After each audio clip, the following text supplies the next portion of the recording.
অন্যের বিপদ আপনি লাগবেন, আপনাকে কাজে লাগে ঠিকই, কিন্তু আপনার বিপদ আপনি কাউকে পাবেন না। দেখেন, কারণ এটা দুনিয়া, এটা জান্নাত নয়।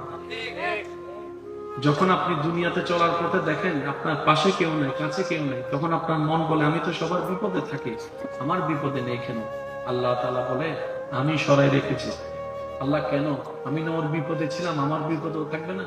রব বলে যে ওদের বিপদে সাহায্যকারী হিসেবে আমি তোকে পাঠিয়েছি, আর তোর সাহায্য করার জন্য তোর রব আমি আছি। তোকে যদি ওরা সাহায্য করে ফেলে, ওই সওয়াবটা কেটে যাবে,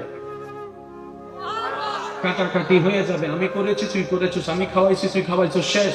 আমি আল্লাহ তোর এটা কাটাকাটি করতে চাচ্ছি না, সেজন্য তাদেরটা তারা করে যা, সওয়াব তুই পেয়ে যা। করে ফেললে তো কাটাকাটি হবে, তোরটা আমি দিব। তুই একটু কষ্ট করে ধৈর্য ধরে ঈমানটা নিয়ে তুই কবরে আয়, হাসরে আসলে বাকিটা আমি আল্লাহ তোকে বুঝিয়ে দিব। কল্পনার চাইতে বেশি দান করব। মান জাআ বিল হাসানাতি ফালাহু আশরু আমসালিহা। চিৎকার দিয়ে বলেন সুবহানাল্লাহ। ঢাকায় পড়লে যে মানুষ পাওয়া যায় না, কাছের মানুষ দূরে চলে যায়, এমন পরিস্থিতি আছে কি নাই? আল্লাহ এবং রাসূল কারো জিনিস বাকি রাখে? বলে না, কারো জিনিস বাকি রাখে? রাস্তা দেখে অবাক, সেই সৃষ্টি আপনি। আল্লাহ তাআলা বলে বান্দা যা, পাঠাই দিলাম দুনিয়া। চারটা প্রশ্ন জীবনকে পাল্টাই দিতে পারে। কয়টা? যদি কষ্ট না হয় একটু মনোযোগ দিব।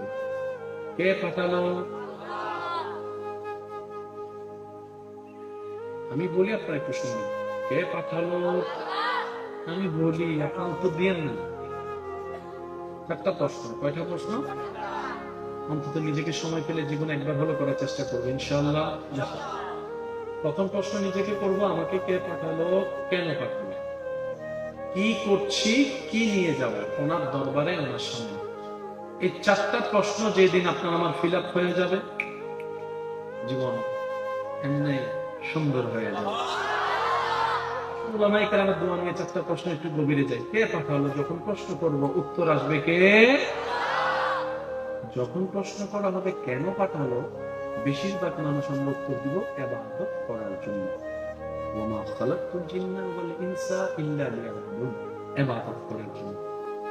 এবার যখন প্রশ্ন করব যে কি করছি এই দুনিয়ায়, তখন নিজের অতীতের জীবন সব সামনে চলে আসবে।